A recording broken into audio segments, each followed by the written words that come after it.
Buenas, mi nombre es Jennifer Díaz, estudiante de la Universidad Fermín Toro, Barquisimeto, Estado Lara. Este video es de la asignatura Derecho Romano 2. Para comenzar, les voy a explicar sobre los contratos, su clasificación, elementos y contratos reales. Comenzaremos con la definición de contrato.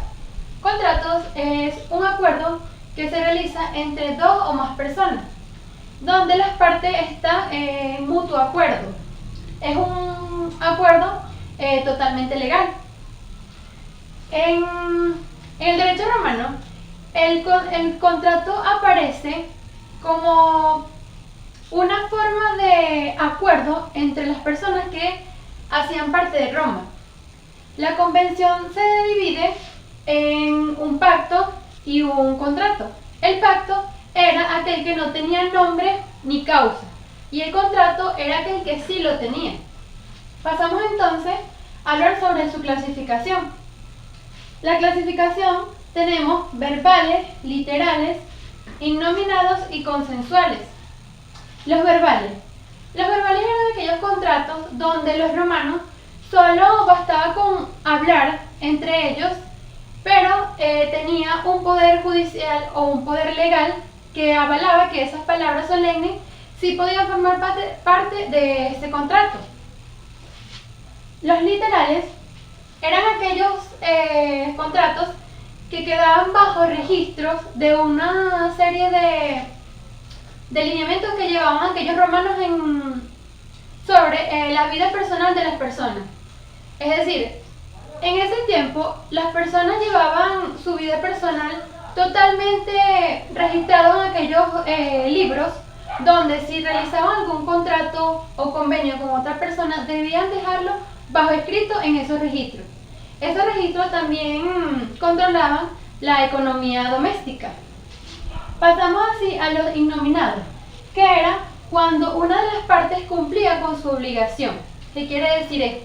Una vez que las personas hicieran el contrato y una de ellas cumpliera con su obligación, que era devolver la cosa, ya estaba cumpliendo con esta característica y esta clasificación que es innominados. Los consensuales. Los consensuales era cuando las dos partes o más partes estaban totalmente de acuerdo, es decir, su consentimiento para realizar el contrato era de mutuo acuerdo. También entre la clasificación podemos mencionar la unilateral. La unilateral era cuando la obligación pertenecía a una sola persona, a una de las partes. La bilateral era cuando era equitativo. La obligación pasaba a ser parte de las dos personas o de las ambas partes que estaban formando parte de este contrato. Tenemos el oneroso. El oneroso era cuando había un beneficio de por medio. En este caso, una compraventa donde la persona cede a otra la casa, está beneficiándose de dinero, pero está entregando su casa. Y la otra parte está beneficiándose con la casa, pero está entregando su dinero.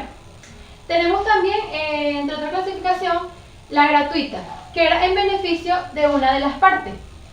También tenemos el aleatorio. El aleatorio era, se podría decir que con un contrato con el tiempo. Un ejemplo de esto se podría ser una cosecha, donde la persona tendría que esperar que aquella cosecha se diera para poder saber si iba a tener pérdida o ganancia de esa cosecha. Pero ya ahí era responsabilidad de él si quería realizar este contrato o no. Tenemos también el accesorio, donde también era llamado garantías.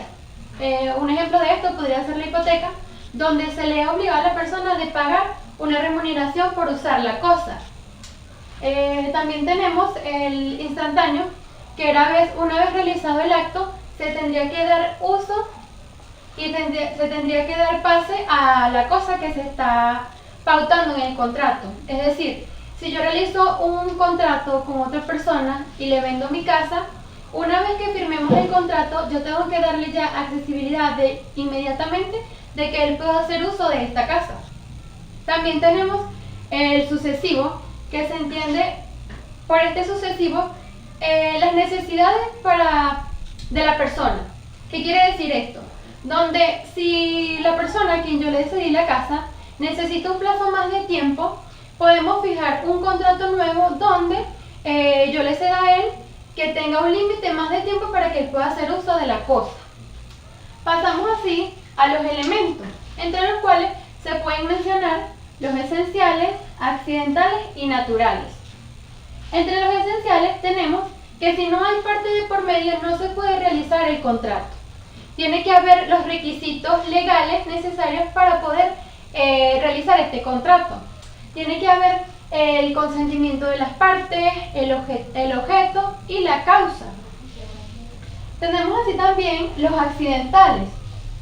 Los accidentales eran las cláusulas que se estipulaban en dicho contrato donde las personas debían comprometerse en la duración de la cosa y al momento que se tendría que entregarla como se le entregó, que no tendría que entregarla en otras condiciones, sino que tendría que entregarla con la misma cantidad, calidad y valor. Tenemos también los naturales. Los naturales eran donde toda la responsabilidad recaía sobre la persona que recibía la cosa. Es decir, si la persona realizaba un contrato con otra parte y esta persona a la hora de recibir la cosa, por X circunstancias se le es deteriorada o se le daña, ya es responsabilidad de él, ya que en el contrato fijó que toda su responsabilidad caía sobre él, ya que los efectos naturales de la cosa no podría ser pasado de responsabilidad a la persona que está entregando la cosa. Por consiguiente, hablaremos sobre los contratos reales.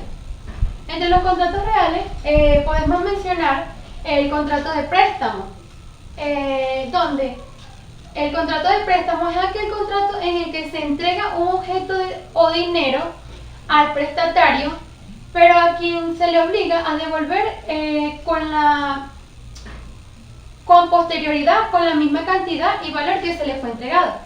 También podemos nombrar el contrato de mutuo, donde es aquel donde una persona entrega a otra un dinero o una casa o una cosa consumible para que sirva de ella y la pueda devolver en la misma cantidad.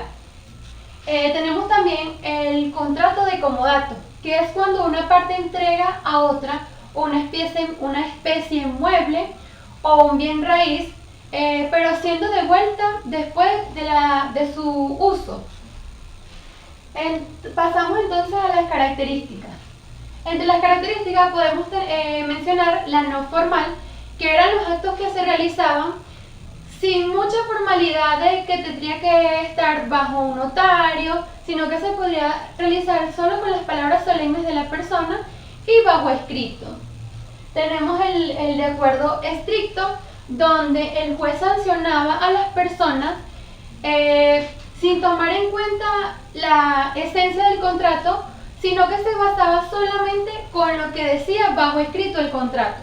Si el contrato mencionaba que era un mes para devolver la cosa y aquella persona no lo entregaba, el juez podría sancionar sin tener en cuenta la intención de ese contrato. Tenemos también el unilateral, que era donde toda la responsabilidad recaía sobre una de las partes. Tenemos el gratuito, donde estos contratos eran sin un interés de por medio, es decir, era totalmente natural y no había un interés monetario o interés personal sobre la cosa.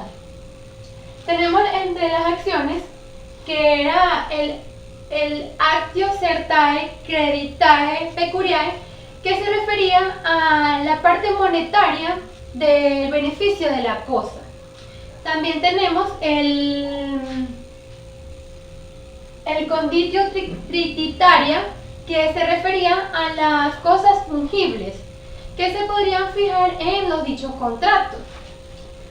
Entre los elementos personales tenemos a las personas, que es la que entrega la cosa y la que la recibe. La persona que entrega la cosa es llamada mutuante y la persona que recibe la cosa es llamada mutuario. Eh, Entre el préstamo con interés se puede mencionar el mutuo. El mutuo era un tipo de contrato donde bastaba con que la persona entregara la cosa en las mismas circunstancias que se le entregó. Entre el mutuo podemos encontrar el mutuo de mercancías, el mutuo hecho a la sociedad y el feonus, que el feonus era un tipo de convenio que daban las partes pero con un interés de por medio. En este caso, una persona entrega una cantidad de dinero a otra persona que fuera por vía marítima. Esta persona tendría que esperar que la persona desembarcara para poder ser devuelto su dinero. Bueno, definiendo